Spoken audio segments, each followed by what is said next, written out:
এই এতদিন ধরে অনেক কিছুই দেখছি, কিন্তু বলার উপায় নেই, কারণ বাড়িতে সমস্যা হয়। তো সেই জন্য ভয়েসেই কিছু বলতে চাইছি। অনেক দিনের বলার ইচ্ছা ছিল, লাইভে উঠতে চেয়েছি, একটুখানি উঠিয়েও নামিয়ে দেওয়া হয়েছে, নিজেদের মনের কথাগুলো প্রকাশ করতে পারিনি। তো যাই হোক, সেই জন্য নিজের চ্যানেলেই বলার চেষ্টা করছি কয়েকটা কথা। কথাটা হচ্ছে যে আমি শুরু থেকে বলবো যে যা কিছু হলো, পিঙ্কিদি বিষয়গুলো ঠিক করেনি। কারণ হচ্ছে পিঙ্কিদি যেভাবে সঙ্গীতা ম্যাডামের সাথে যে খারাপ ব্যবহার করেছে, ঠিক আছে, সেটা মোটেই ঠিক নয়। আর রিমিও এতটাই স্বার্থপরতা করেছে, এতটা সেলফিশনেস ওর মধ্যে, ঠিক আছে। সে কি করলো, তার বরের হয়ে বলতে গিয়ে সে সঙ্গীতা ম্যাডাম আরও কিছু কিছু ক্রিয়েটার যারা ওকে নিয়ে ভিডিও করছে তাদেরকে ভুলভাল কথা বলতেও কিন্তু ছাড়েনি। কিন্তু তারপরেও যেন কোথাও মেয়েটার উপরে একটা সিম্প্যাথি। তারপরে দেখলাম আবার পিঙ্কিদি ক্ষমা চাইলো সঙ্গীতাদির কাছে, ঠিক আছে। তো সেক্ষেত্রে আমার মধ্যখানে একটু মাথাটা গরম হয়ে গেছিলো, কিন্তু যখন আবার দেখলাম সে ক্ষমা চাইলো, তখন আবার কোথাও যেন মেয়েটার মুখের দিকে তাকিয়ে বললাম। তো একটা কথা পিঙ্কিদি তোমাকে বলবো, প্রথমে প্লিজ, ভুল একবার করেছো, আর করো না, অনেক ভুল করছো তুমি, ঠিক আছে। আবার দেখা যাবে সবকিছু ঠিক হয়ে গেছে, তখন তুমি আর রিমি, সঙ্গীতা দিদিভাই এবং যে ক্রিয়েটাররা এদের সংসারটা জোড়া লাগানোর জন্য এত আন্দোলন করছে, তাদেরকেই তোমরা জুতো মারলে। এই জিনিসটা যেন না হয়, এটাও কিন্তু একটা পাপ, জানো তো। এইবারে আমি আমার কিছু বক্তব্যে আসি।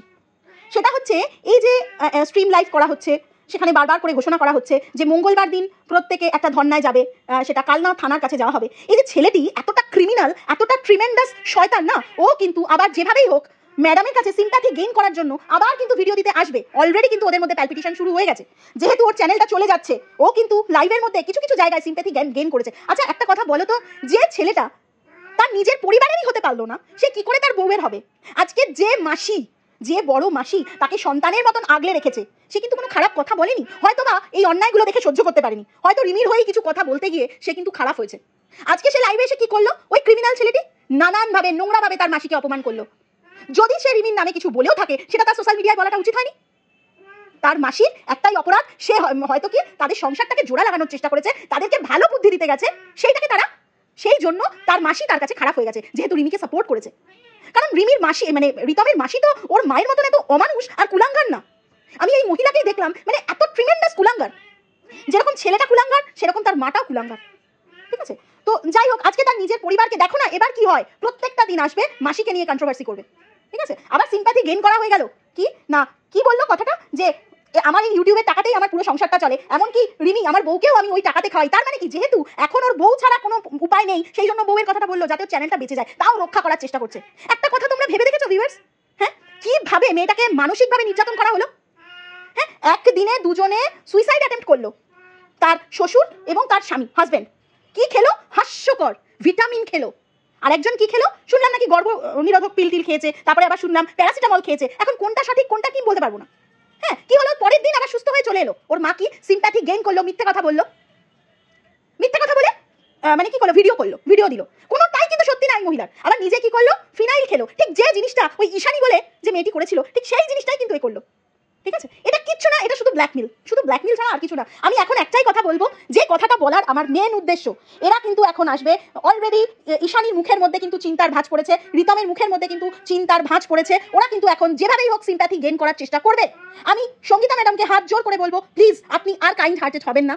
আপনি কাইন্ড হয়েছেন, দুবার ওখানে ধর্ণা দেওয়ার কথা ছিল, তারপর যখন নিজের সংসারকে অ্যাডজাস্ট করে নিল, ক্যামেরার সামনে এসে বললো যে আমি রিমিকে নিয়ে ভালোভাবে থাকবো, তখন কিন্তু সেই জিনিসটা আমার মনে হয় আর হয়নি, সেই ধর্ণা দেওয়ার ব্যাপারটা। কিন্তু আবার যখন সেই ডিসিশনটা আপনারা নিয়েছেন, সেইটা কিন্তু করেই ছাড়ুন। এই ছেলের কিন্তু একটা শাস্তির দরকার, তার কারণ এ কিন্তু দুদিন পর, আজকে সিম্প্যাথি গেইন করবে, কালকে কিন্তু আবার সেই একই জিনিস করবে, সেই একই জিনিস রিমিকে পোহাতে হবে। তাই আমি একটাই কথা বলবো, আর কোনো সিম্প্যাথির জায়গা রাখবেন না। এই ছেলে আর মায়ের জন্য একটাই পথ, সেটা হচ্ছে হাজতবাস, ঠিক আছে।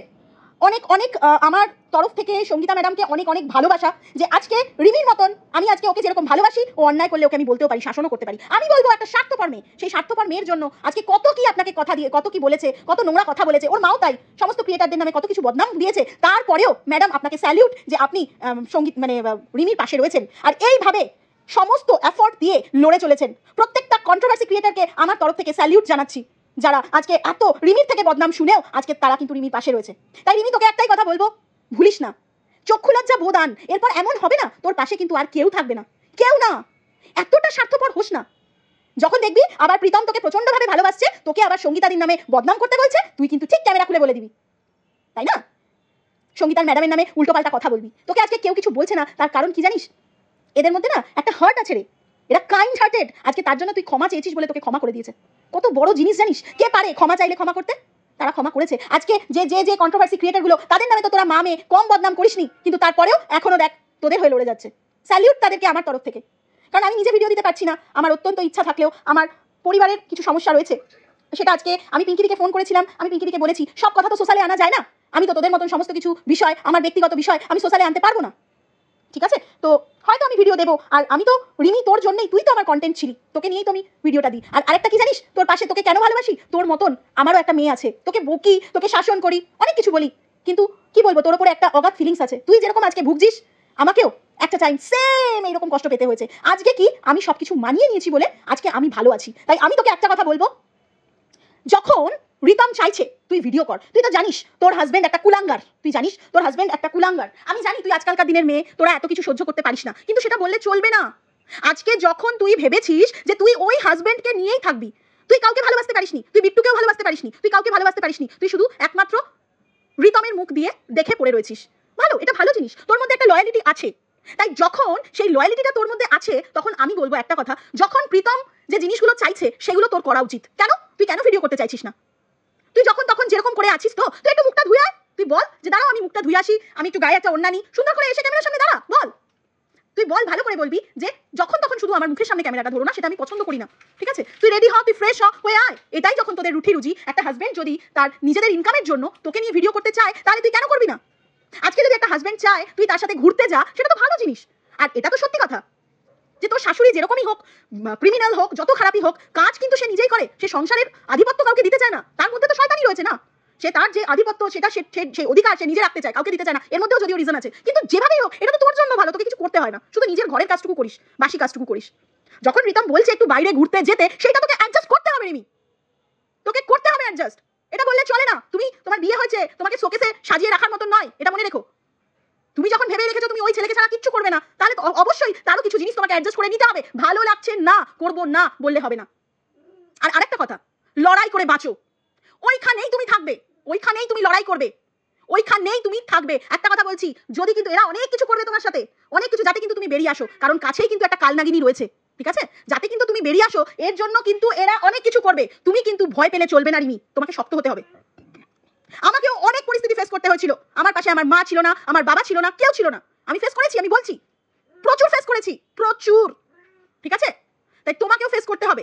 যখন তুমি ভেবেছো এই কুলাঙ্গার ছেলেকে নিয়েই তুমি থাকবে, আমি তোমাকে বলছি আজ থেকে 10 বছর পর হলেও তুমি আমার কথা মিলিয়ে নিও, একদিন তুমিই হবে সেরা, তোমার স্থানই থাকবে ওই বাড়িতে। তোমার শাশুড়িও তোমাকে তোমাকে যে ভুল বুঝছে, তোমার সাথে যে খারাপ ব্যবহার করছে, একটা দিন এমন টাইম আসবে রিমি, যেদিনকে প্রত্যেকে তোমাকে ছাড়া কিছু বুঝবে না, সেই জিনিসটা তুমি ওদেরকে বুঝতে দাও, সেই ফিলিংসটা আনো যে তুমি ছাড়া ওদের কোনো গতি নেই। যদি ভিডিও করতে বলে অবশ্যই করো, তোমার করা উচিত। আমি দেখবো না, আমি এই কথাটা বলবো না যে ছেলেটা তোমার মুখ বেঁচে খাচ্ছে, না, কেন এই কথা বলবো? কারণ তুমি তার স্ত্রী, তোমার উপর তার অধিকার আছে, সে করতেই পারে তোমাকে নিয়ে ভিডিও, এটা কোনো খারাপ কিচ্ছু নয়। তুমি কেন তার সাথে ঘুরতে যাবে না? এটা তো ভালো জিনিস, তুমি আরাম করবে, তুমি তার সাথে ঘুরে বেড়াবে, তোমার তো কোনো কাজ নেই, তুমি তার সাথে দুটো শর্টস ভিডিও করবে। আর তুমি যদি অল্পতেই অ্যাডজাস্ট করতে না পারো, তাহলে তো আমার কিছু বলার নেই। আমি জানি না আমার সাথে তোমরা কারা কারা একমত আছো, আমাকে প্লিজ একটু কমেন্ট করে জানিও। আমি জানি আমার চ্যানেলটার রিচ পুরোপুরি ডাউন হয়ে গেছে, কিন্তু তারপরেও আমি ভিডিও দিলাম, এই ভিডিওটা আমার দেওয়া উচিত, মানে উচিত ছিল, কারণ কারোর লাইভে আমি গেছি, আমার অনেক কিছু বলার ছিল, অনেক কিছু বলার ছিল, আমাকে তোলা হয়েছে কিন্তু 2 মিনিটও রাখা হয়নি, আবার আমাকে নামিয়ে দেওয়া হয়েছে, ঠিক আছে? তো সেই কারণে আমি আমার নিজের মনের যে ভাবটা আমি কিন্তু প্রকাশ করতে পারিনি, আর তার জন্যই কিন্তু আজকে আমি ভিডিওতে এত কথাগুলো বললাম।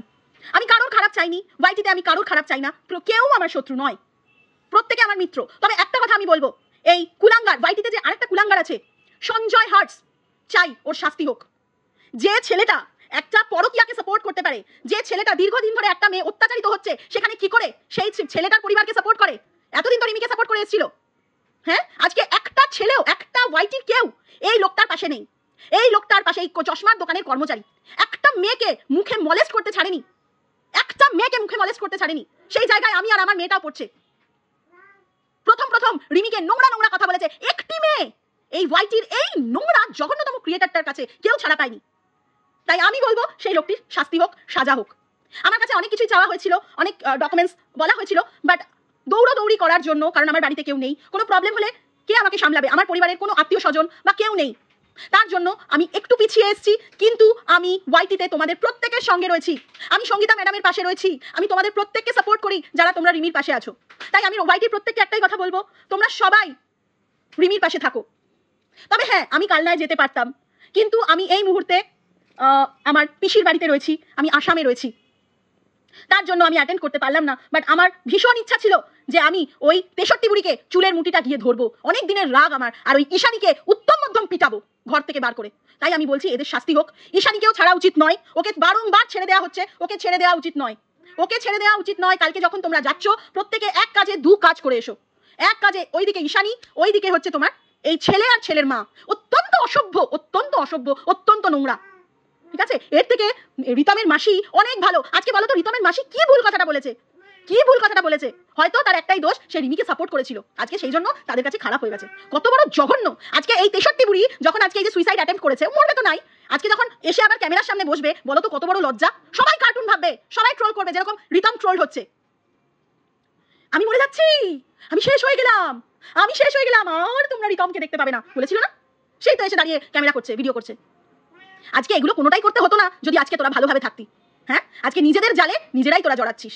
তোদের খারাপ কেউ চায় না, কেউ না, প্রত্যেকটা মানুষ ভালো চায়। আর এই পিঙ্কিদি, তোমাকে একটা কথা বললাম, যেই দেখবে যে সবকিছু ঠিকঠাক হয়ে গেছে, অমনি সঙ্গীতাদিকে আর পাত্তা দেবে না, এটা যেন না হয়। সঙ্গীতাদি যেভাবে বলবে সেইভাবে তুমি চলবে, সেইভাবে তুমি চলবে। তো চলো, আজকে অনেক কিছু জ্ঞান দিয়ে ফেললাম, অনেক কিছু বলে ফেললাম, কারণ আমার এগুলো বলা উচিত ছিল, কারণ ওতপ্রোতভাবে আমি রিমির সঙ্গে জড়িত, যেহেতু রিমি আমার কন্টেন্ট। রিমিকে বকেছি, রিমিকে ভালোবেসেছি, রিমির অন্যায় দেখে তাকে শাসনও করেছি। ঠিক আছে, পিঙ্কিদিকে ভালোবেসেছি, পিঙ্কিদির অন্যায় দেখে পিঙ্কিদিকে শাসনও করেছি, কারণ অন্যায় দেখে বসে থাকার মতন মানসিকতা আমাদের মতন মানুষের মধ্যে নেই। তো যাই হোক, প্রত্যেকে যারা যারা তোমরা যাচ্ছ, কালকে তোমাদের জন্য আমার তরফ থেকে রইল অনেক অনেক অনেক শুভেচ্ছা। তোমরা জিতে ফেরো, সেটাই চাই। আর 5টা মেয়েকে যেন এই রিমির মতন অত্যাচার ভোগ করতে না হয়। তো চাই ইমিডিয়েট এই ছেলেটি, তার মা এবং ঈশানী শাস্তি হোক। আর লাস্টে করে অবশ্যই ওই চশমার দোকানের কর্মচারী, এগুলো হয়ে গেলে ওই চশমার দোকানের কর্মচারীর শাস্তি হোক, তার সাথে কুতোপা, তার সাথে ওই সুতোপাস ওয়ার্ল্ড এবং মিলি চ্যাটার্জি, কেউ যেন ছাড় না পায়।